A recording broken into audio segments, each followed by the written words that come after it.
I sat in that sterile family court watching my father, Harold, destroy what was left of our relationship with every word he spoke.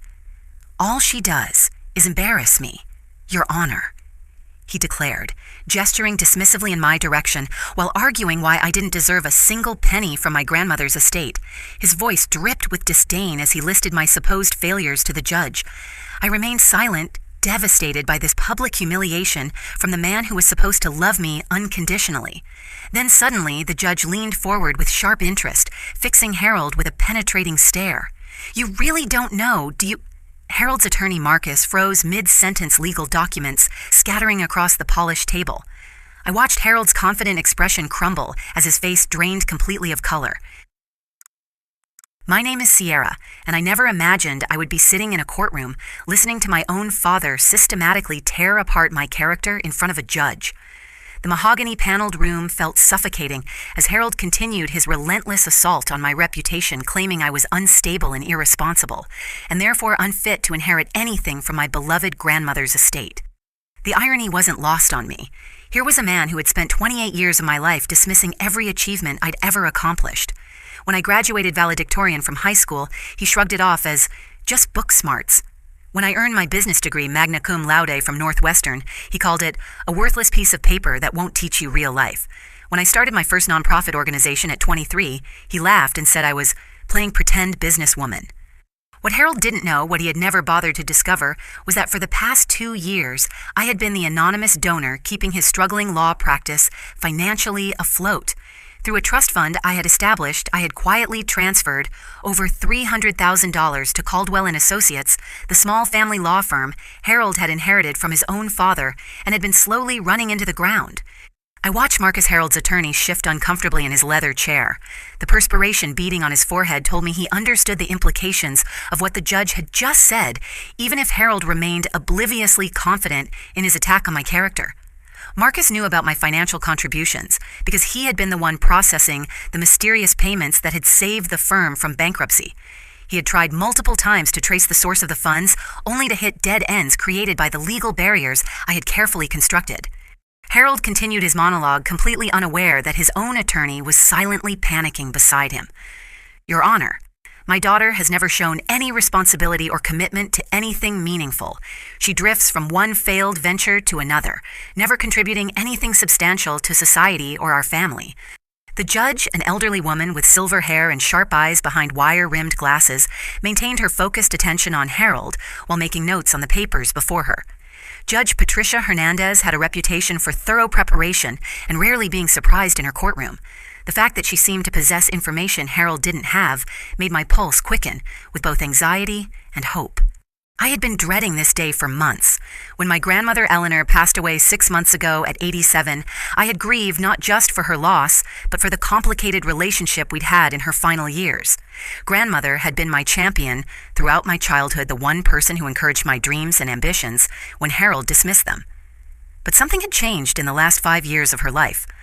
Our weekly phone calls became monthly, then stopped altogether. My letters went unanswered. My visits were politely declined. I assumed she had grown tired of my struggles to establish myself professionally, that Harold's constant criticisms had finally influenced her opinion of me. The pain of losing her support had been devastating, but I had channeled that hurt into building something meaningful with my life, something that would have made her proud if she had lived to see it. Harold had positioned himself as the devoted son who had never left Eleanor's side, who had managed her finances and medical care, while I was supposedly too selfish and irresponsible to maintain a relationship with my own grandmother. In his petition to contest the will, he painted himself as the only logical heir to Eleanor's substantial estate, which included not only her house and savings, but also significant shares in various business ventures. The courtroom felt heavy with tension as Marcus finally found his voice. "Your Honor, perhaps we should review the documentation you mentioned earlier in chambers before proceeding with testimony." Judge Hernandez smiled the expression that somehow managed to be both warm and terrifying. "No, Counselor Marcus. I think it's important that everyone present understands the full scope of what we're discussing today. The evidence I've reviewed presents a very different picture of Miss Sierra than what her father has described." Harold's confidence began to waver as he realized the judge was not simply accepting his characterization of me as fact. "What evidence, Your Honor? I've known my daughter her entire life. I think I'm qualified to speak about her character and capabilities." That's when the first crack appeared in Harold's armor, and I felt the slightest flutter of hope in my chest. Judge Hernandez opened a thick file folder and pulled out a stack of official documents. The afternoon sunlight streaming through the tall courtroom windows illuminated the papers as she spread them across her desk. Mr. Harold, you've stated that your daughter Sierra has never contributed anything substantial to society. You've characterized her as aimless and irresponsible. However, the federal documentation I have here tells a completely different story. My heart began racing as the judge continued. I had no idea what federal documentation she could possibly have about me, but Harold's face had gone from pale to ashen. According to records from the Department of Housing and Urban Development, Miss Sierra established and currently operates Veterans Haven, a non-profit organization that has provided transitional housing for over 2,000 homeless veterans across 7 states. Judge Hernandez's voice carried a note of admiration that made tears spring to my eyes. Harold's mouth opened and closed like a fish, gasping for air. I could see him struggling to process this information. Veterans Haven was my first major success, the organization I had built from nothing after meeting a homeless Marine veteran named Tommy outside a grocery store 3 years ago. What had started as me helping one man find temporary shelter had grown into a network of transitional housing facilities that provided not just beds, but job training, mental health services, and pathways to permanent housing. The judge wasn't finished. Additionally, Miss Sierra founded and runs Bright Futures Literacy, which has distributed over 50,000 free books to underprivileged children and established reading programs in 43 rural communities across the Midwest. Bright Futures had been born from my own childhood love of reading, nurtured by countless hours spent in my grandmother's library. When I learned that many rural communities had lost their local libraries due to budget cuts, I had started small buying books with my own money and driving them to schools in tiny towns throughout Kansas and Nebraska. The program had grown beyond my wildest dreams when corporate sponsors began supporting our mission. Furthermore, Judge Hernandez continued, Miss Sierra's third nonprofit organization, Golden Years Advocacy, has successfully lobbied for legislation protecting elderly citizens from financial exploitation and has recovered over $2 million in stolen assets for senior citizens who were victims of fraud. This revelation hit Harold like a physical blow. Golden Years Advocacy was deeply personal to me, inspired by stories I had heard about elderly people being taken advantage of by unscrupulous family members and caretakers. The irony that my own father was now attempting to manipulate inheritance proceedings wasn't lost on me, though I hadn't yet grasped the full scope of his deceptions. Marcus was frantically taking notes, clearly trying to figure out how to salvage Harold's case in light of these revelations. His expensive suit seemed to be shrinking as he sweated through what was obviously becoming a professional nightmare. Harold found his voice, though it came out as more of a croak. I don't understand, Your Honor. Sierra never told me about any of this.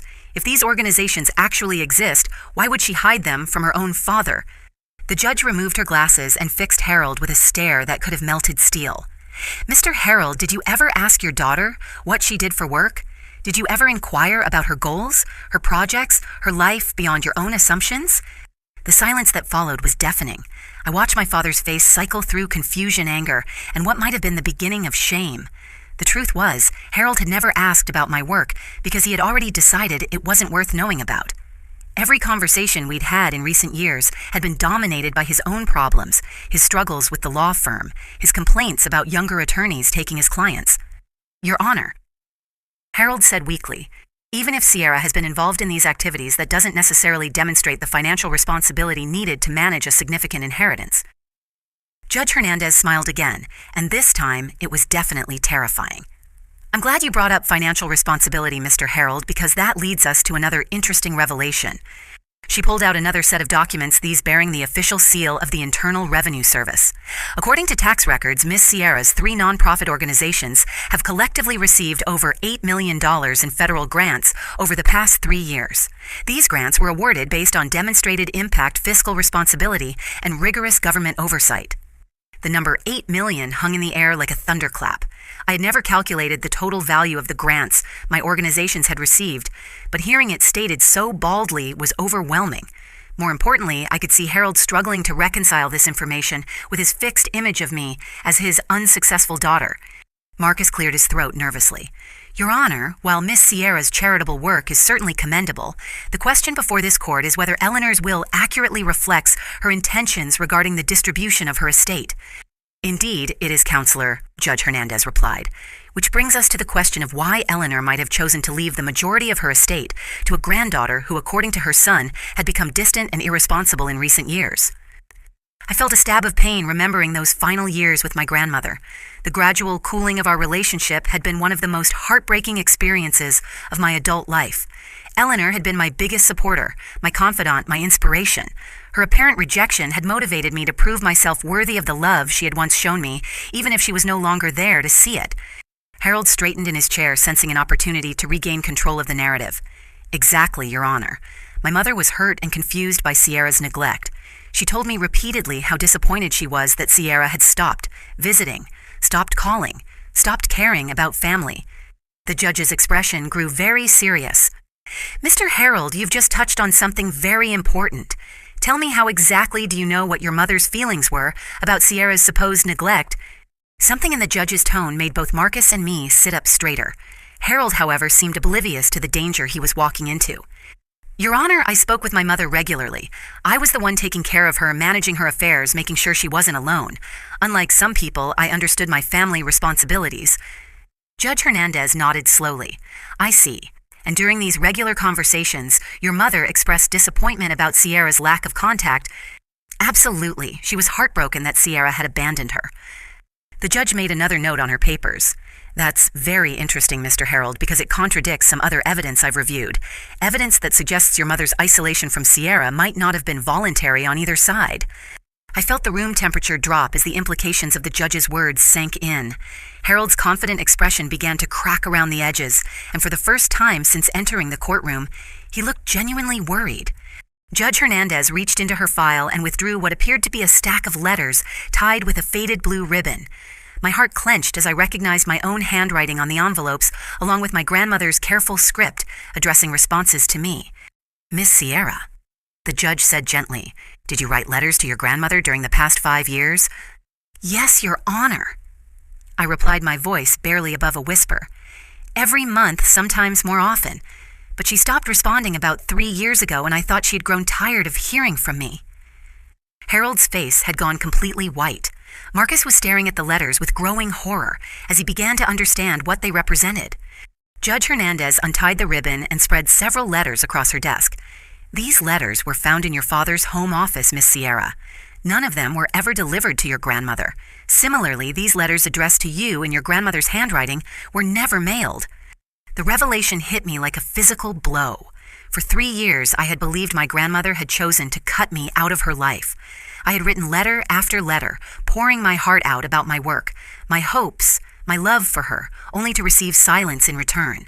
The pain of that rejection had been a constant ache in my chest, driving me to work harder, achieve more, prove myself worthy of love, even if she was no longer there to witness it. Your Honor, I managed to say through tears. I don't understand. Why would my father intercept our correspondence? Harold stood up abruptly, his chair scraping against the floor. This is ridiculous. I was protecting my mother from Sierra's selfish manipulation. Sierra was constantly asking for money, taking advantage of an elderly woman's generosity. Judge Hernandez's voice cut through Harold's protests like a blade. Mr. Harold, I've read these letters. Not one of them contains any request for money. In fact, several of them include small checks that Sierra sent to her grandmother for her birthday and Christmas, checks that you apparently cashed without Eleanor's knowledge. The room spun around me as this new betrayal sank in. Not only had Harold kept my grandmother and me apart, but he had also stolen the modest gifts I had tried to send her. The birthday checks for $50, the Christmas money to help with her heating bills, the small contributions I hoped would show her I was thinking of her even if she didn't want to see me. Marcus was frantically whispering to Harold, probably advising him to stop talking, but Harold seemed incapable of controlling himself. Eleanor was vulnerable. She had dementia. She couldn't make rational decisions about money. Judge Hernandez consulted another document. According to medical records, your mother was never diagnosed with dementia, Mr. Harold. Her physician notes indicate she remained mentally sharp until the day she died. However, these records also show that you were listed as her healthcare proxy and had convinced her doctors that she was becoming confused and paranoid. The web of lies was unraveling faster than Harold could spin new ones. I realized that my father hadn't just interfered with our relationship out of spite or jealousy. He had systematically manipulated both my grandmother and me to serve his own purposes. The medical records also indicate Judge Hernandez continued that Eleanor repeatedly asked her doctors about letters and calls from her granddaughter. She was told by you, Mr. Harold, that Sierra was too busy with her own life to maintain contact with family. I buried my face in my hands as the full scope of my father's betrayal became clear. My grandmother had died believing I had abandoned her, while I had lived for years believing she had rejected me. Harold had stolen our final years together, robbed us both of the comfort and love we could have shared. Harold slumped back into his chair, the fight seeming to drain out of him. I was protecting the family interests. Sierra was irresponsible, unreliable. Mother needed stability, not false promises from someone who couldn't even hold down a steady job. Irresponsible. Judge Hernandez's voice rose slightly. Mr. Harold, while you were telling your mother that Sierra was too busy to visit Sierra, was building organizations that have positively impacted thousands of lives. While you convinced Eleanor that Sierra didn't care about her, Sierra was sending loving letters and financial support that you intercepted and stole. Marcus finally managed to get Harold's attention and whispered urgently in his ear. Harold nodded reluctantly and sat back, apparently advised to remain silent, but the damage was already done. Your Honor, I said, finding my voice despite the emotional turmoil. If my grandmother knew the truth about my work, about the letters I wrote, would she have wanted to see me before she died? Judge Hernandez's expression softened. Miss Sierra, I have additional evidence that suggests your grandmother not only would have wanted to see you, but that she took specific steps to ensure your future, despite the barriers your father had created. She reached for another file, this one marked with the seal of a private investigator's office. 6 months before her death, your grandmother hired a private investigator to locate you and learn about your current circumstances. She had grown suspicious of your father's explanations for your absence and wanted the truth. Harold made a choking sound, but Marcus placed a firm hand on his arm to keep him quiet. The investigator's report details Sierra's nonprofit work, her federal recognition, her positive impact on communities across multiple states. Eleanor was not only proud of what you had accomplished, but she was also furious about the deception that had kept you apart. Judge Hernandez opened the investigator's file and pulled out a handwritten document. This is a letter your grandmother wrote, but never had the chance to send, found among her personal effects. Would you like me to read it aloud, Miss Sierra? I nodded, unable to speak, as tears streamed down my face. My dearest Sierra. Judge Hernandez began, her voice gentle but clear. I have learned the truth about why you disappeared from my life, and my heart is broken, not by your absence, but by my son's cruelty in keeping us apart. I am so proud of the woman you have become, so amazed by the lives you have touched and improved. I should have trusted my instincts about Harold's explanations years ago. I pray that someday you will forgive an old woman for not seeing through his lies sooner. I have taken steps to ensure that you receive what you deserve, not just from my estate, but from life itself. All my love, Grandmother Eleanor. The silence in the courtroom was profound. I could hear my own ragged breathing as I processed the knowledge that my grandmother had known the truth, had been proud of me, had loved me right until the end. Harold sat motionless, staring at his hands. Marcus looked like he wanted to be anywhere else in the world, and I felt a complex mixture of grief, relief, and rage that would take years to fully understand. But Judge Hernandez wasn't finished with her revelations. Judge Hernandez carefully placed my grandmother's letter back in its file before reaching for what appeared to be a legal document bearing multiple official seals. The afternoon sun had shifted, casting longer shadows across the courtroom, but the intensity in the room hadn't diminished.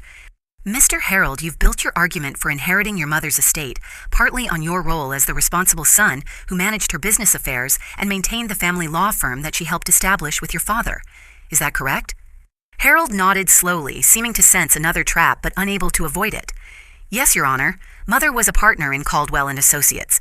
She trusted me to maintain the firm's reputation and profitability. And you consider yourself the rightful owner of the firm, having operated it for the past 15 years, since your father's retirement.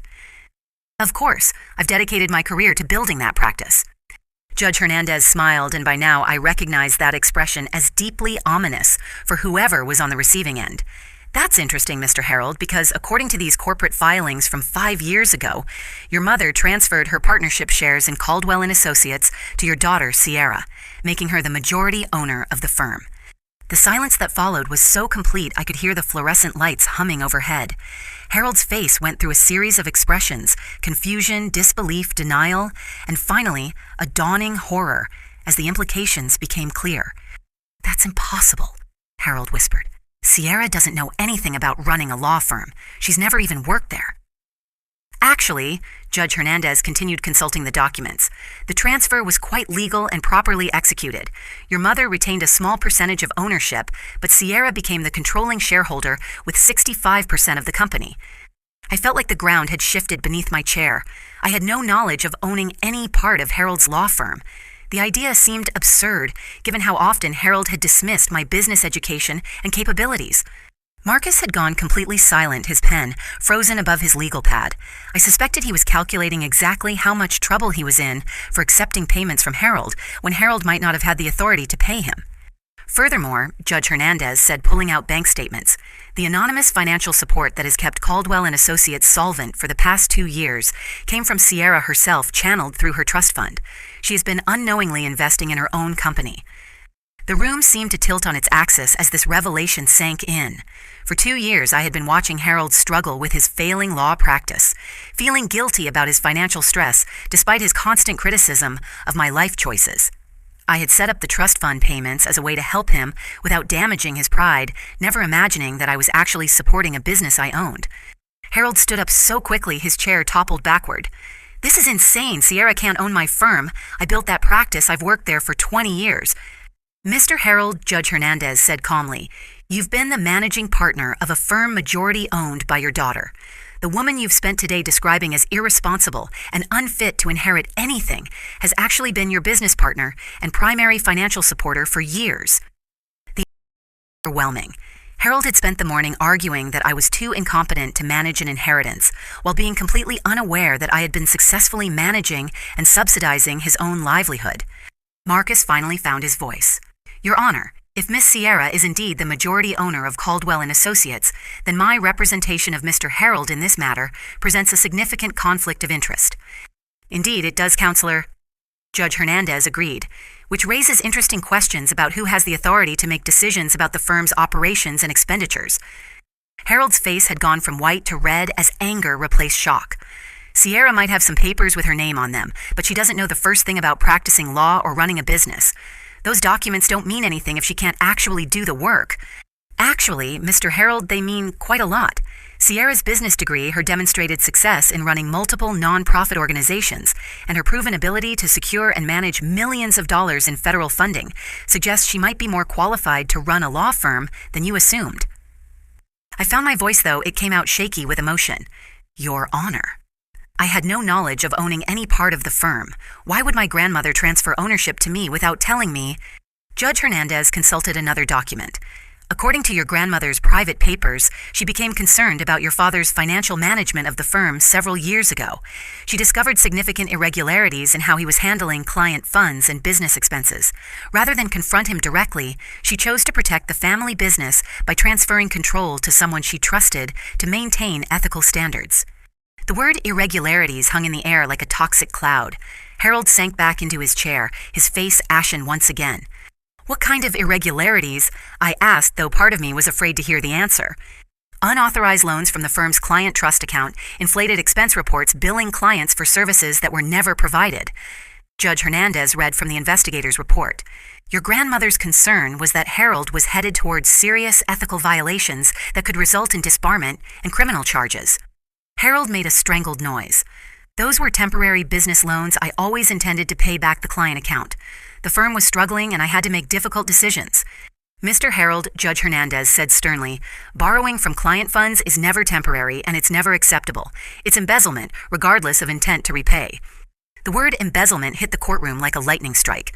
I realized that my anonymous financial support hadn't just been helping Harold personally, it had been preventing him from stealing from his clients to keep the firm afloat.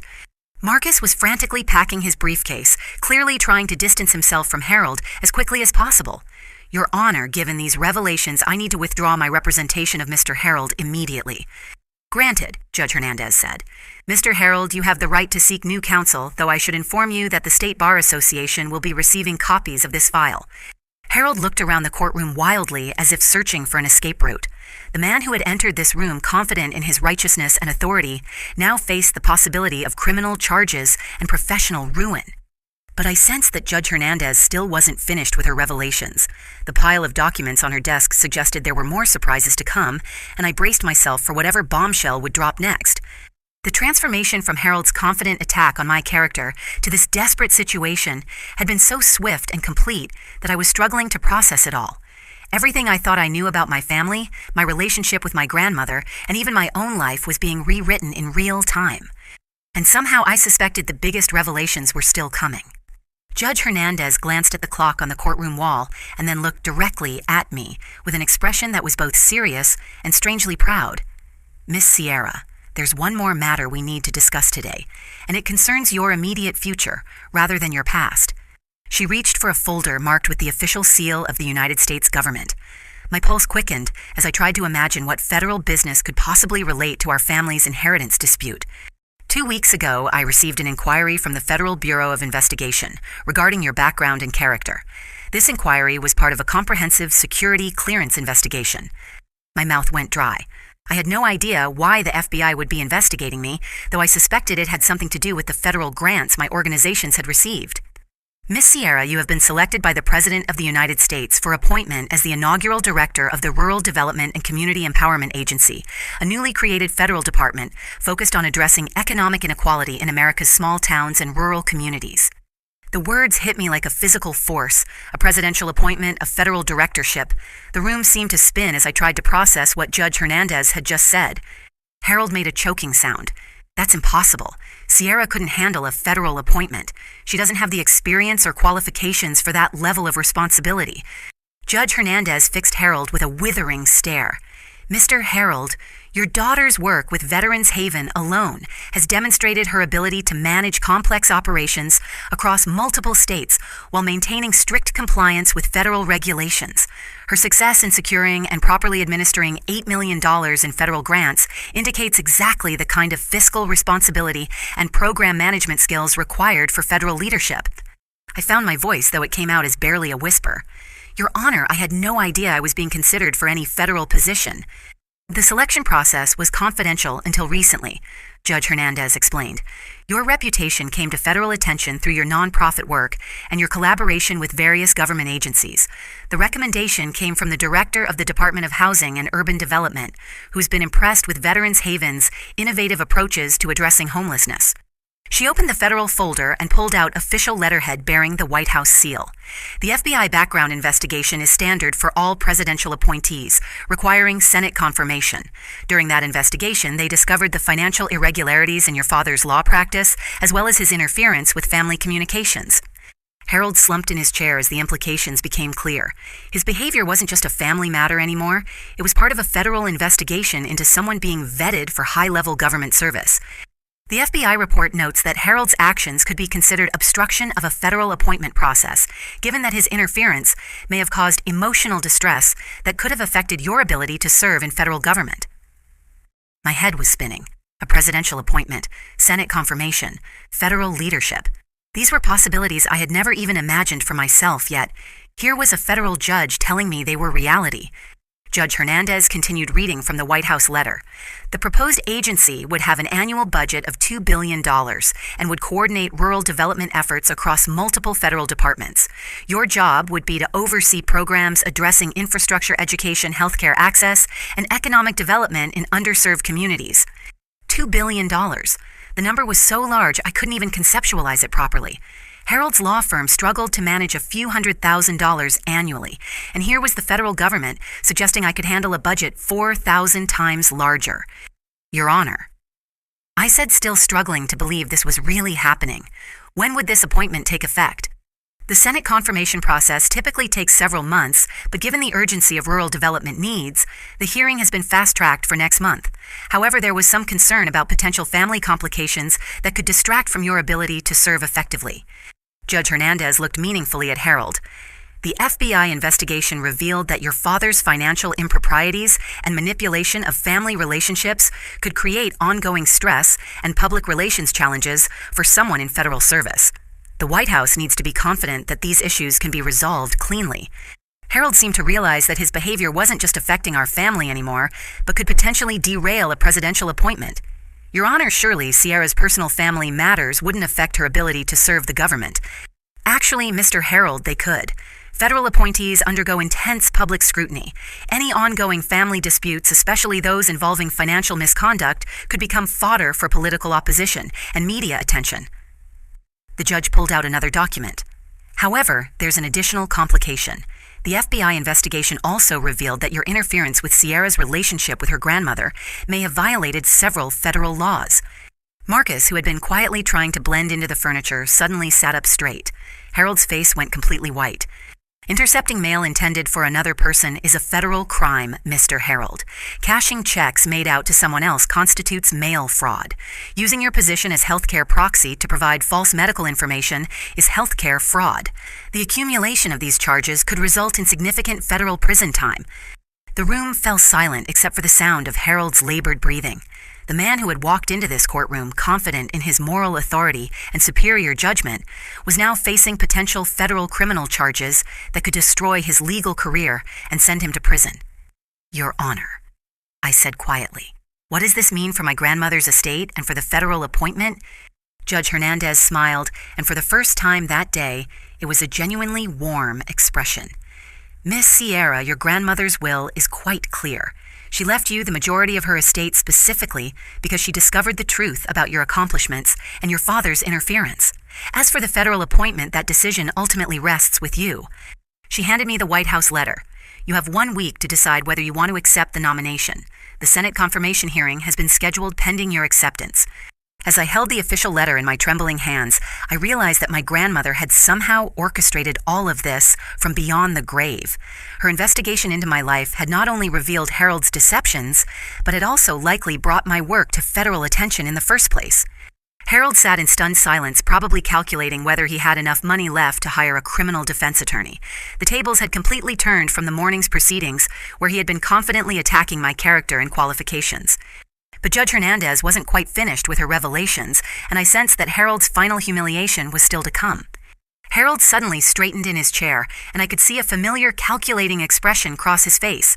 Despite everything that had been revealed, despite the federal crimes and ethical violations, he wasn't ready to admit defeat.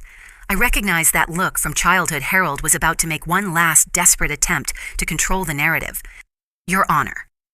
Harold said, his voice gaining strength. While I appreciate that Sierra has apparently achieved more than I was aware of, the fundamental question remains whether she's prepared for the enormous responsibilities you've described. Judge Hernandez raised an eyebrow but gestured for him to continue. Sierra's success in running small nonprofit organizations, while commendable, hardly qualifies her for a federal directorship managing billions of dollars. If she truly deserves this appointment, it's because of the foundation I provided through my parenting and guidance. Everything she's accomplished can be traced back to the values and work ethic I instilled in her. I felt a surge of rage at his audacity. Even now, facing potential federal charges, Harold was trying to claim credit for achievements he had spent years dismissing and undermining. Harold warmed to his theme, apparently convinced he had found a winning argument. Your Honor, if Sierra accepts this federal appointment, I should be recognized as having contributed to her preparation for such responsibility. Perhaps the estate distribution should reflect my role in shaping her character and capabilities. Judge Hernandez let Harold continue his performance, her expression unreadable. I could see Harold gaining confidence as he spoke, convinced he was successfully reframing the day's revelations. Furthermore, Harold continued, if Sierra is indeed qualified for federal service, then surely she would want her father to be proud of her achievements. I'm certain we can work out our family differences and present a united front for her confirmation hearings. The Senate will want to see that she has strong family support. The manipulation was breathtaking. In a matter of minutes, Harold had attempted to transform himself from an obstacle to Sierra's success into an essential component of it. Judge Hernandez finally spoke, her voice deceptively mild. Mr. Harold, you're suggesting that Sierra's achievements reflect your positive influence on her development? Exactly, Your Honor. Despite our recent misunderstandings, I've always been committed to Sierra's success. Any parent would be proud to see their child achieve such recognition. I see. And you believe Sierra's financial acumen and ethical standards stem from your guidance. Harold nodded enthusiastically, apparently missing the trap being set for him. Absolutely. The foundation of good judgment and moral character comes from family upbringing. Judge Hernandez opened another file, this one, containing what appeared to be bank statements and financial records. That's interesting, Mr. Harold, because I have additional evidence about your role in Sierra's financial education. Harold's confident expression began to waver. These records show that when Sierra was 18 and starting college, you were listed as a co-signer on her student loans. However, you used your access to her credit information to secure additional loans in her name without her knowledge or